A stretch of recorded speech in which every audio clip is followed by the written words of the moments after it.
Now, I know there's not a lot of excitement about major items right now. It seems like Valve has kind of been copy and pasting major items for the past couple of majors now, and people are not really excited about that. People are not really happy with that. It is pretty boring. It is pretty lame, but that does not mean all major items are bad or that there's not any money to be made with major items in general. Right here, we have the Stockholm Contenders Patch Pack. In this video today, we're going to be talking about why I think this item is being slept on a little bit and why right now could be a very, very good time to buy this item and how it could end up being a pretty good investment into the future. Today's video is sponsored by Skins Monkey, an automated CS2 trading platform where you can turn your skins into new ones simple and easy. All you have to do is click on the skins that you want to get rid of, click on the skins that you want, and then click trade items. Now, if you don't have enough balance for the items you want, you can use code GERM to get up to $5 free bonus on your first trade. You can also use that same code GERM to get a 5% extra deposit bonus on top of the 30% deposit bonus that Skins Monkey is already offering. So there's really no reason to not go check out Skins Monkey with that first link in the description below today. Now, for sure, one of the reasons I was inspired to make this video was this tweet from CS2. I think he's a really cool and fun Twitter account to follow. Tweets about all kinds of different CS stuff, CS investing, buying and selling items all the different time. A guy with a lot of knowledge on the Counter-Strike scene. And he tweeted out this. He said, "It's a mystery to me how these aren't shooting up more with every major that doesn't include new team patches, while all other patches and agents have been going crazy the past year. Are these being slept on?" Now, in a little bit, we'll probably talk about why I think these maybe are not increasing in price as much as they necessarily should be, but he tweets out a picture of obviously the Stockholm Legends patch pack, which I do think is the worst of the three patch packs and the only one that I don't own. I will say I do own some Contenders patch packs and some Challengers patch packs from Stockholm, because I've talked about these like a year ago on this channel as why I think they are actually a good investment, why I do think they'll be profitable at some point in the future. Obviously, they haven't done insane just yet, but I do think that there are strong investments, and I do own some of them. Nothing insane, like maybe a couple $100 worth of these or something like that. They're like close to $10 each, so yeah, I don't own anything insane, maybe 10, 20, 30, 40 of these, whatever. But I have talked about these before, so seeing these talked about again kind of just reminded me, and he tweets out some graphs from all of them, and we can see that, yeah, once the major has released, these things have just kind of dropped in price, which has been a little bit strange, which has been a little bit weird, and it's just another person saying, hey, should these things be on your radar? Should these things be an investment? Should they be something we're buying right now? And people kind of sound off in the comments. Epidemic makes some good points here. He says, no new agents equals no new organic demand, more sell pressure than buy pressure, no numbers going up, so I'm sad. Miwu says, I think patches in general is just going down. I'm still holding about 1,000 of these mixed eventually until their return comes. So again, he thinks they're going to bounce back. He's another guy who's very, very big in the CS scene. This guy says they went up too much with the CS2 release because people haven't manipulated them yet, which I think is a hilarious tweet. Once we get new agents, patches are going to disappear. Might be a good time to buy some. Zero demand, zero price rise, and that's fair. Right now there is no demand, but I don't think they can't have demand in the future. This person says same with major foil stickers. I do think these are a little bit different than major foil stickers because I think a reason why major foil stickers maybe haven't had as much pop off is because they're still borderless, and we still have a ton of borderless stickers out there that people are just not super excited about. No demand, I guess, no new agents. Also, people just probably forgot about them since you don't see them while playing the game. So one reason why I think the demand for these is definitely an issue. People don't really care that much about patches right now, and again, people who do care about patches are going to some of the other better ones. I do think obviously we saw the Operation Riptide patches pop off, and when I do see a ton of people crafting on agents, it is with those Riptide patches. And then I think the next most popular patches are the skill group patches. I think there are some really cool skill group patches, stuff like Silver Medal or Silver Medal Demon or whatever.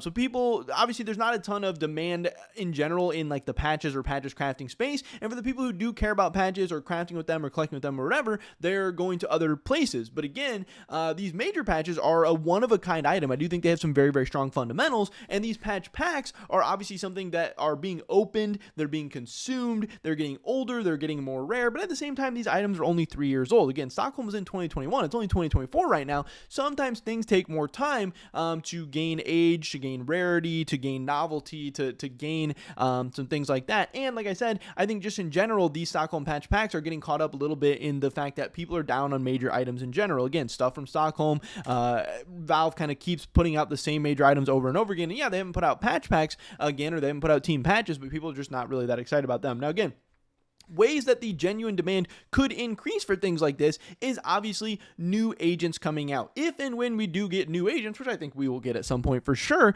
people are going to start crafting on agents once again. Right now, there isn't as much crafting on agents going on because you could argue, hey, people just don't really care about patches or agents that much in general, and hey, maybe they don't, but agents are being featured more and more in the game than ever before. People are crafting on agents more than ever before. People are excited about patches more than ever before. Again, we've seen stuff like the Bayonet Frog price just explode. It's come down a little bit, but still, I have the Bayonet Frog pulled up here, actually, I do believe. And yeah, you could say, hey, people are like, oh, Bayonet Frog's crashing. It's down from $900 to $500. But look, in the past year, Bayonet Frog's still up 94%. It's still been an insane investment. Bayonet Frog prices are still going insane. People care about patches and are buying patches and crafting them more than ever before. But again, if we do get a whole new set of agents, there will be new crafts. So far, everyone who wants to make crafts or who wants to make a certain agent or whatever, it's already been made. There's already, a million of the different agents and ideas and stuff out there. But if we get a bunch of new, really cool looking agents, people will want to do some of these new things all over again, and that can increase that organic demand and everything in agents and in some of these patches and in the Stockholm patches indirectly. Obviously, like I said, Stockholm patches are maybe like the third or fourth coolest patches overall, so some of that demand has to trickle down. We also have to watch out for maybe new patches coming out, but it is possible. Now, also, the other options is that Valve continues to feature agents in more and more ways in CS2, and patches actually become more visible or more relevant. Now, obviously, this could be just through agents getting more popular as far as loadouts and crafting and stuff like that, and being shown, in the pregame and in the postgame and in halftime, like Valve has done more and more in that of. Also, the agent customization teases and leaks and stuff like that has been talked about in the CS2 game files could be a big part for patches as well. We also could get some kind of new update like we saw for sticker crafting when sticker crafting and stickers exploded for a while, where you can start to make 5x sticker crafts and you can move the stickers all around and stuff like that. If we get something like that for agents eventually, that would also be very, very crazy for patch and agent prices. If you're able to move patches around, actually make them visible, actually put them in good places, change their orientation, change their sizes, stuff like that, that could also be very, very good for patch. And I think that stuff could happen at some point down the line. But I think even if none of that happens, I still think that these Stockholm patch packs are actually good investments. Now, I know they have been going down as of late. Obviously, we can see here the Stockholm Contenders patch packs down 18% in the past year. We have the Challengers patch pack, it's down 9% in the past year. And we have the Legends patch pack that's down 7% in the past year. But if we zoom out a little bit and we look at some of these graphs, this is the all-time graph for the Contenders patch pack, we will see that this graph to me still looks really, really good in the long term. Now, again, things have been pretty flat over the last year, maybe going on year and a half now, but that's also because we saw this major price pull forward and price explosion during that CS2 hype that brought prices higher, maybe faster than they should have been, faster than the game deserved. And that's what we've seen for a lot of things in this market. Those prices pulled forward way too fast, and now they're kind of steadying and easing out. But again, if you look at this graph and extend it over time, you will still see that uptrend on things like this Stockholm Contenders patch pack. We just might have to wait a little while because these prices got too high too fast. We have to wait for demand and player-based growth and growth of the game overall and popularity, and also for these items to age and get more rare. Again, as these things get older, people are going to be opening them up more and more. They're going to be getting lost on accounts and banned on accounts, and people aren't going to play the game anymore. They're going to get forgotten about. But like I said, they're also going to get older and more rare, and that will also help with the value and things like that over time. But again, I still think that, yeah, these one-year graphs, they don't look great. Losing 9% on an item, that sucks, and that's not a great investment, whatever. But again, these all-time graphs still look very, very good, where you can see during these different periods of time, the prices of these patch packs is still generally going up. So I do actually think that right now, while prices are down over the past year or down over the past 2 years or year and a half or whatever, that is maybe a chance for you to buy the dip to get them at a cheaper price, at a price that will continue to appreciate at. Because again, I think the Challengers patch pack has the Mouse stickers in it, this Mouse gold patch and the Mouse regular patch. These are things that people really, really like. People love Mouse stuff. People love the Mouse logo. But even cooler, if I was going to buy a patch pack right now, would even be this Stockholm Contenders patch pack, which has so many insane patches in it. But obviously the biggest one being this Tai Lu patch, which has a very, very sick logo. It's a dragon. It's one of a kind. It's, we're not seeing patches at any other majors. I think that's also at the end of the day the best thing for these patch packs as well, is that we're not seeing new ones created at the new majors, and Valve doesn't really seem like they have any desire to create, new or unique or bring back old old major items at this point.